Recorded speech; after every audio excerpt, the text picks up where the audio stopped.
Church. It's Lauren SB. So glad that you guys are joining us today. I want to give a special shout out to all you moms out there. Happy Mother's Day, moms. And we thought as Gwinnett Church that it would be fun to give you a little sneak peek into what mom life has been here at COVID-19. So we're in my kitchen, and I just want you guys to know I've never spent as much time in my kitchen as I have over these past few weeks. And there has not been a place that I've spent more time than right here over the sink doing an enormous amount of dish washing. It is absolutely shocking. This kitchen may look clean right now, but it's because you're coming over here and getting a video of my home. So obviously I cleaned. But I want to show you a few things about my house. So first, as we turn a corner, this is my uniform day in, day out. I've not put on real pants in weeks, which according to the memes out there is a little scary, but I'm gonna wait a few more till we actually do that. But it's life.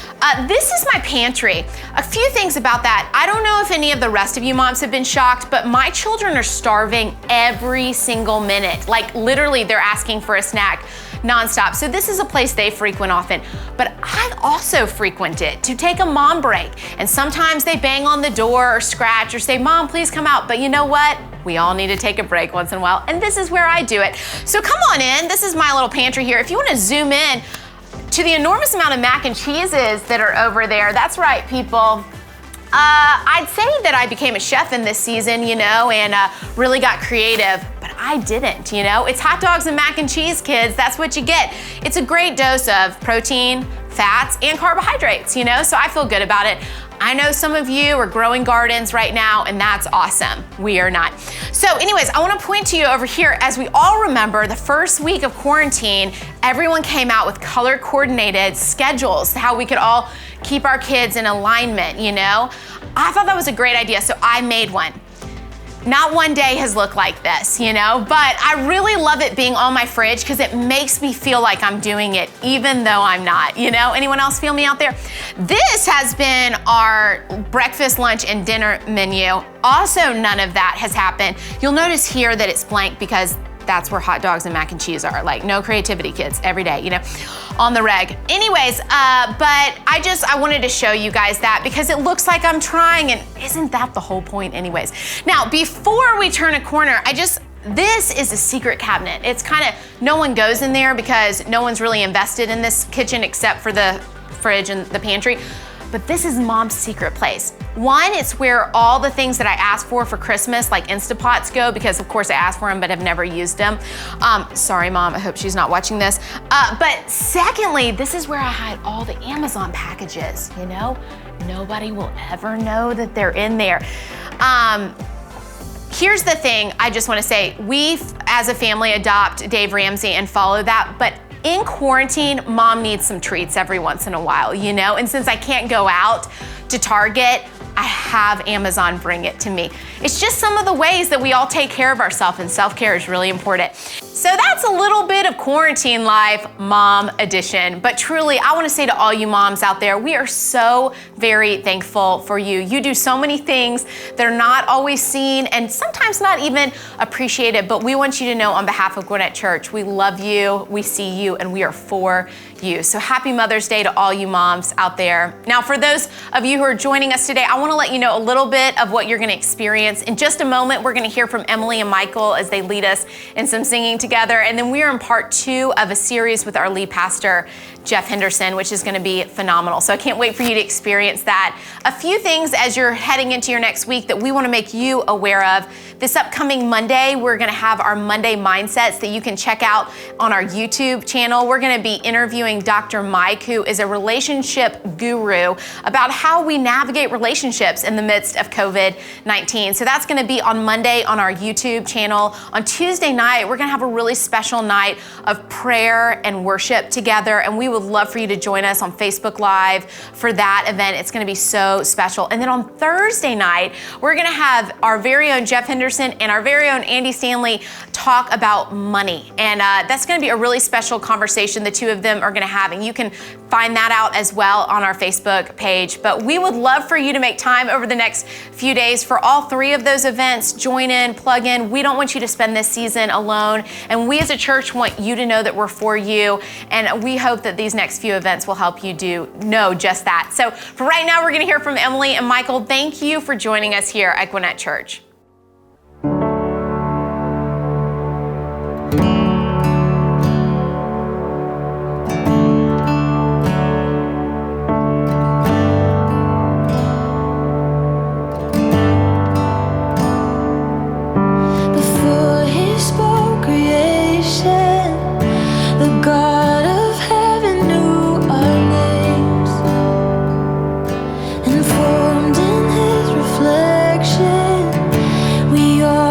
His glory on display.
God, we thank you so much that you're in control and you're above every circumstance in our life.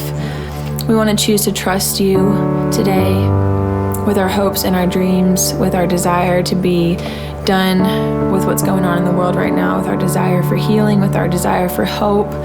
We're choosing to trust you with all of that and place it in your hands. We know that you're good, you've been good, and you will be good again. Thank you so much for being faithful to us. And would you give us the eyes to see what we need to see at this point in time, what you're doing in our life and the ways that you want us to know you. In Jesus' name we pray. Amen.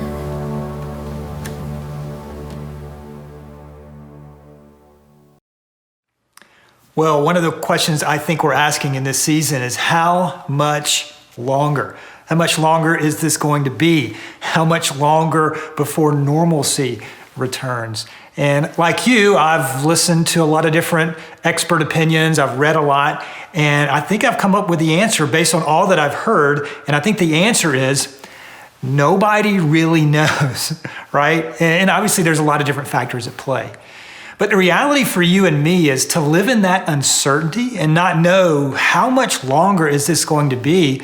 That's a wave that hits our lives.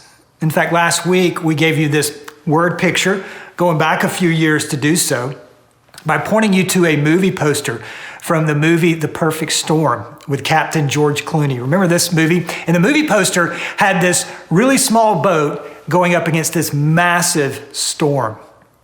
And I don't know about you, but I feel that way in many respects. Like, I've got the little boat of my life, and here's this massive storm that's kind of come out of nowhere, and it's hitting, and the uncertainties are hitting my life and yours. And so we bump up against this question: how much longer is this going to be?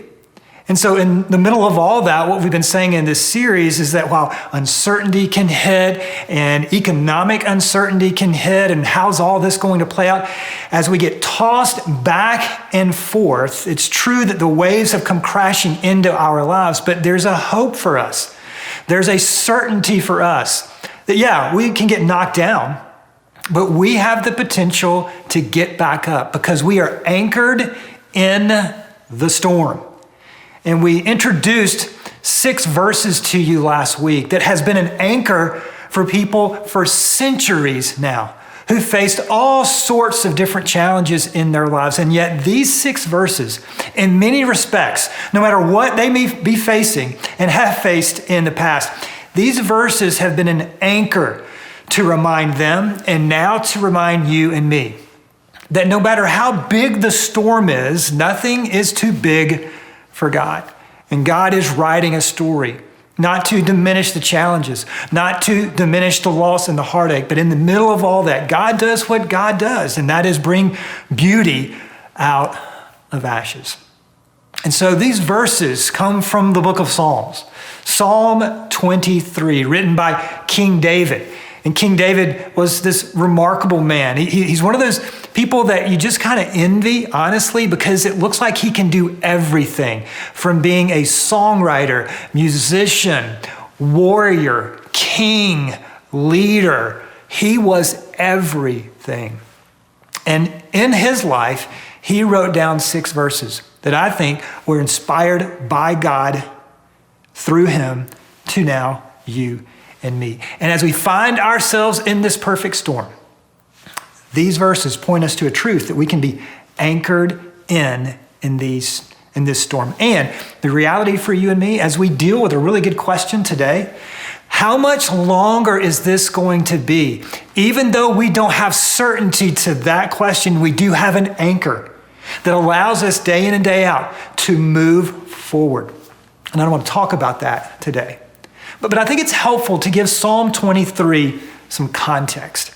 And as I mentioned, King David was a songwriter. And Psalm 23 is a worship song, right? It's a worship song. And so I'm fascinated by the creative process, whether it's a songwriter or a movie writer, or somebody that comes up with a business. I love the creative process that people go through to come up with these great ideas. And King David was the same thing. I mean, in the same way, right? I mean, he's writing this song and he's in the creative process and he's trying to tell you and me what the Lord is like. And little did he know that centuries later, here you and I would be leaning into the truth of this song that he wrote. But I wish for a moment I could erase your memory banks, because so many of you know Psalm 23. You've lived most of your life knowing this passage. And so we know that David begins describing the Lord as my shepherd. But if I could, I would love to erase your memory banks just for a moment and let you understand the context of which David is writing this. And when we begin to understand this, we begin to understand, I think, maybe in a fresh way, how powerful and how relevant these verses are for you and for me. So when we hear the Lord is my shepherd, that's the first few words to begin Psalm 23, we think, oh, that's nice and that's appropriate, right? Jesus describes himself as the good shepherd. We talked about that last week. But I think it's helpful to understand that in this day and time that David was writing this, being a shepherd was not an enviable position. In fact, it was a detestable position.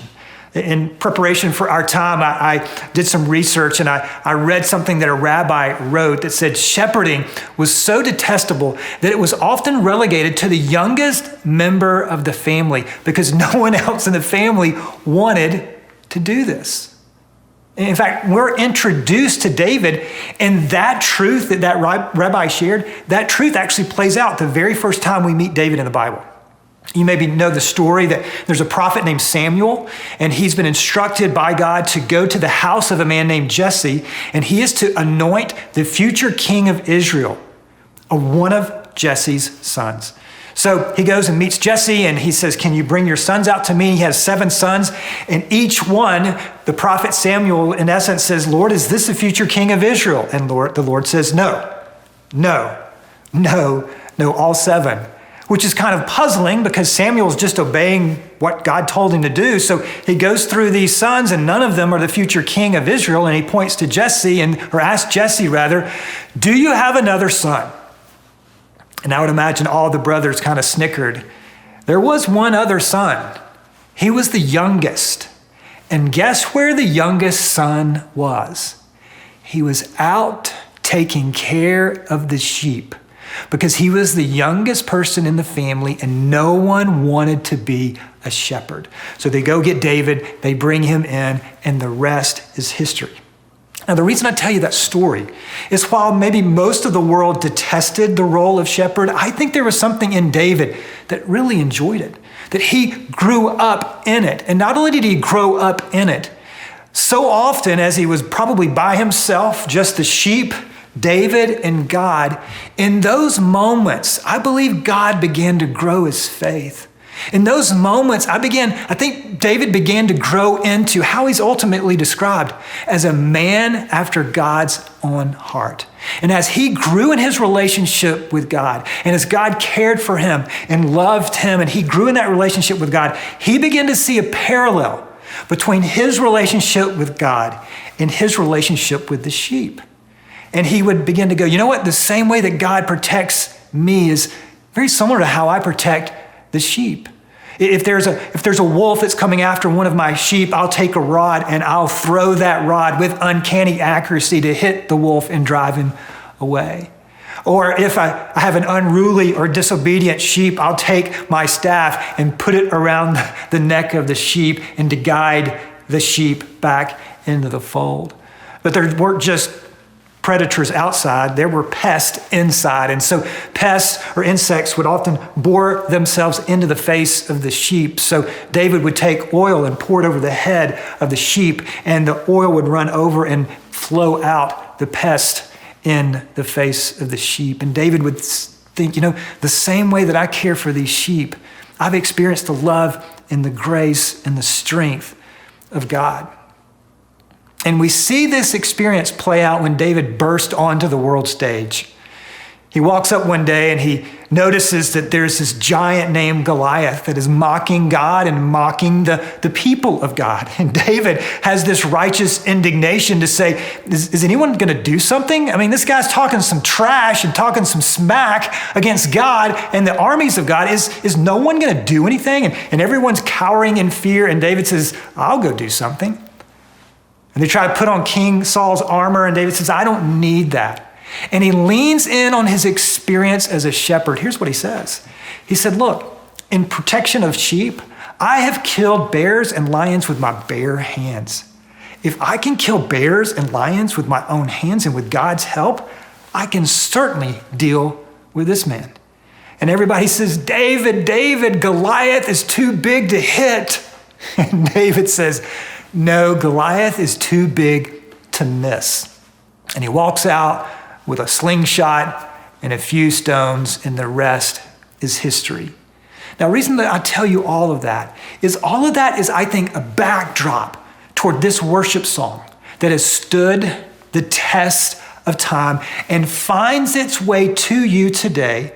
And you can anchor on not just to these words, but to who the words point to and what these words say about what the shepherd does for you. If you were with us last week, maybe you'll recall that I said, here's what we're going to do in this two-part series. First, we're going to talk about who the shepherd is in Psalm 23. We talked about that last week, connecting it to John chapter 10, that in essence to say Jesus is our shepherd. I lack nothing. This week, I told you that we want to shift and talk about what the shepherd does. And so I want to read this whole passage to you real quick. But we're going to look at just one application from one of the verses. We're not going to look at all of them. I'm going to read all of them, but we're not going to look at all of them. We're going to look at one application to Psalm 23 that, hang with me, in essence, I think helps us with the uncertainty of the question, how much longer will this be? So first, let me just read Psalm 23 to you.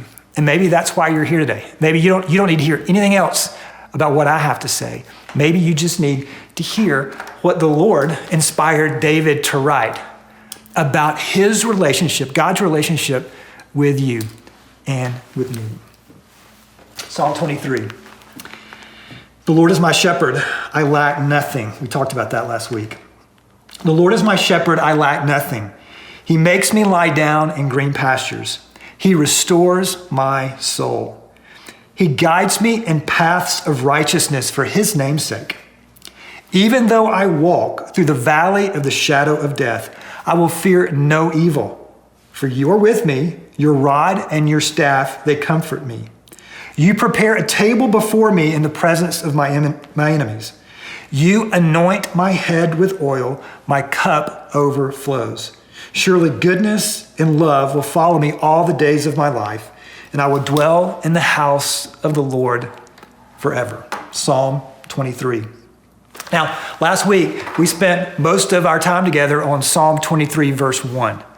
Today, Psalm 23, verses 2 through 6, it's in essence what the shepherd does for you and me. But specifically today, I want to look at Psalm 23, verse 2, and actually just half of the verse. He makes me lie down in green pastures. Now, when I say the phrase green pastures, what comes to mind? What comes to mind when you hear me say green pastures? Well, for me, I would say it's kind of like rolling hills of green grass that you can see forever, right? Or maybe, let me pick on another, not pick, but go back to another movie from several years ago. Remember Gladiator, the opening scene when Maximus has his hand on this endless wave of grain? It's kind of like that, right? Green pastures just go on and on forever. But I remember hearing a rabbi talk about the context of what David was talking about. And it was not an endless sea of green grass. He said this is how it would actually look, particularly, or quite possibly, in David's day. That as a shepherd, he was often shepherding over rocky terrain. And what would happen is, at night in the Mediterranean, moisture or rain would come over from the Mediterranean and land in on rocks. And as it would land in on rocks, here's what would happen. Got a little prop for us today. As this moisture would come and settle in on the rocks, a little tuft of grass would appear. And a shepherd would lead their sheep to a tuft of grass here. And then after eating this, the sheep would look at the shepherd, and the shepherd would go to the next piece of grass, and the sheep would follow him there. And then he would do it again and again. So when we have this mental image of green pastures, it's not a rolling endless sea of pasture. It's a tuft of grass. And the reason this is so important is that the sheep would keep their eye on the shepherd, not the pasture. Let me say that again. To do this and to understand to be led to their provision, the sheep would keep their eye on the provider, not the provision. This is a really important point. And here's the danger in abundance. I'm all for abundance. It's great. In fact, we formerly were in a season of abundance, right? I mean, unemployment was so incredibly low. The stock market was, on a roll. And then suddenly it's like whiplash. All of that has changed, right? But to go back into the season of abundance, there's a temptation in the season of abundance. And the temptation in a season of abundance is to trust in the pasture and not the provider. And the season that we're in, one of the things that this season makes possible is for us to make sure that our trust is in the provider, not the provision. So sheep in King David's day would stay close to the shepherd and keep their eye on the shepherd because their trust was in the provider, not the provision. Let me say that again. Their trust was in the provider, not the provision. Gwinnett Church, how much longer is this season going to be with COVID-19? I'm not smart enough to figure that out. I'm not smart enough to know that. But do you know what I do know? That Jesus has an answer to this question of how much longer will this be? Here's his answer, I believe, to this question. Obviously, I believe Jesus knows the answer to the question, but the invitation to you and me is this. How much longer will this be? I think Jesus is saying, just follow me. How much longer will this be? Just follow me. Day in and day out, one step at a time. Our trust in this season, if we want to be anchored in, our trust must be in the provider, not the provision. Now, Jesus taught us this, didn't he? Remember when Jesus taught us to pray? He said, give us this day our daily bread. So practically speaking, how does that play out? Let me give you a couple of examples that I think this week you can take a daily following to Jesus and not allow the uncertainty to crash in and get us all up in arms. Totally understand all of that.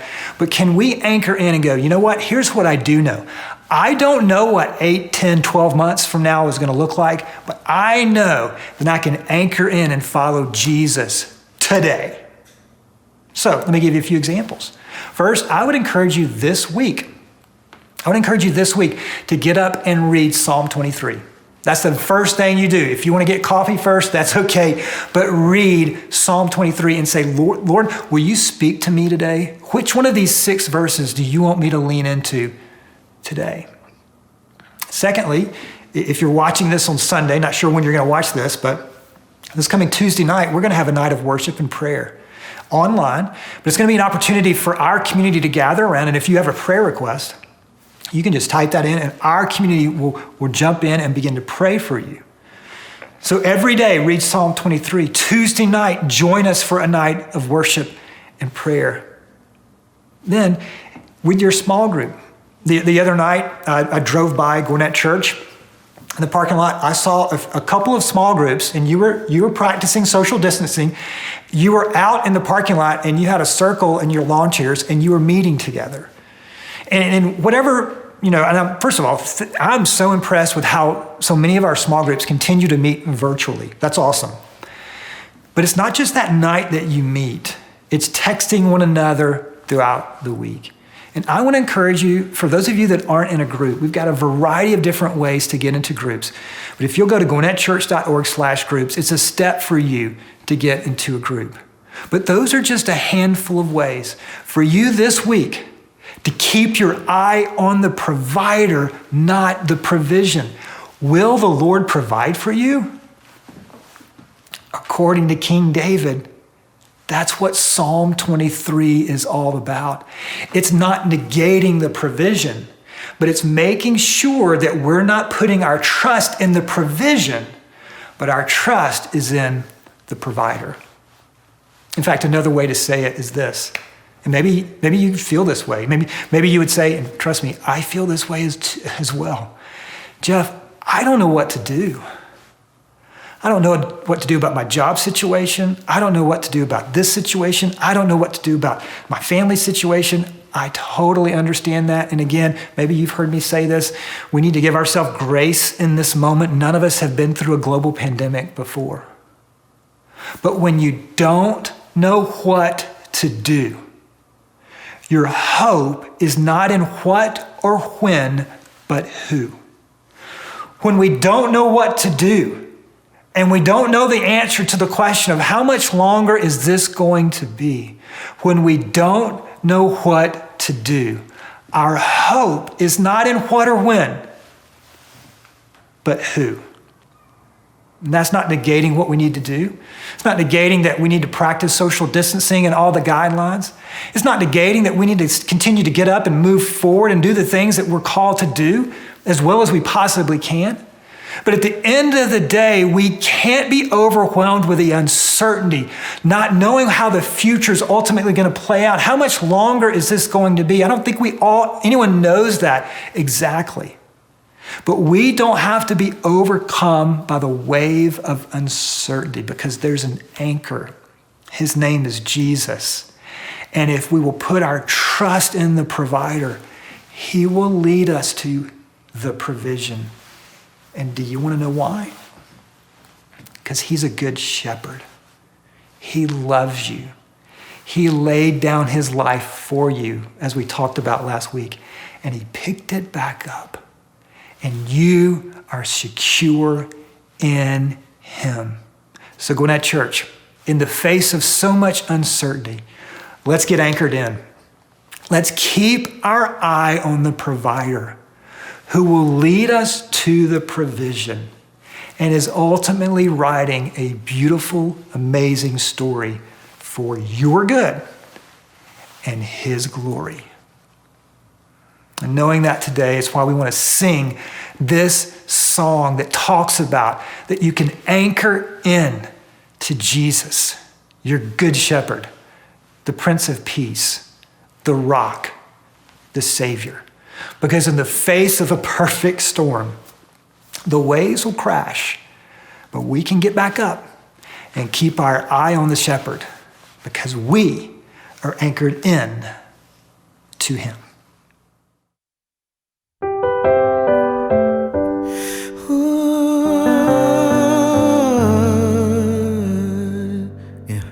There's a way back home for the wandering soul. There's a peaceful calm for the restless one. And if you're so far gone, you can't see the shore, well, just lift your eyes and look to the Lord. 'Cause he's walking on the water, he'll calm your raging sea. No, you don't have to look no farther, he's the hope that you need.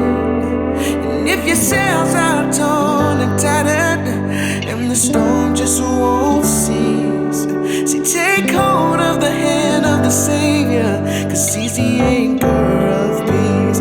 Oh, he's the anchor of peace. Yeah. See, I was breaking down at the end of my road when the sweetest sound silenced the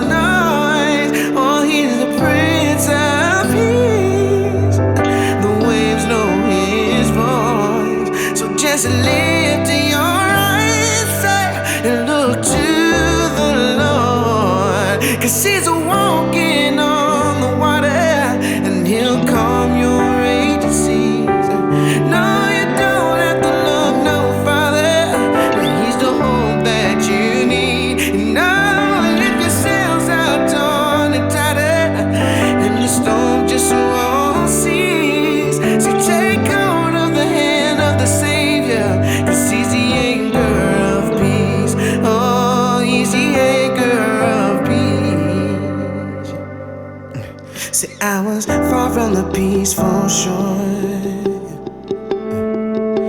falling to the hopeless floor. Oh, the wreckage of the fall, there was no way. Then I saw the lighthouse. I was sinking when I felt your hand. You put my feet back on dry land. When I was so far down, love made a way out. Oh, thank God for the light.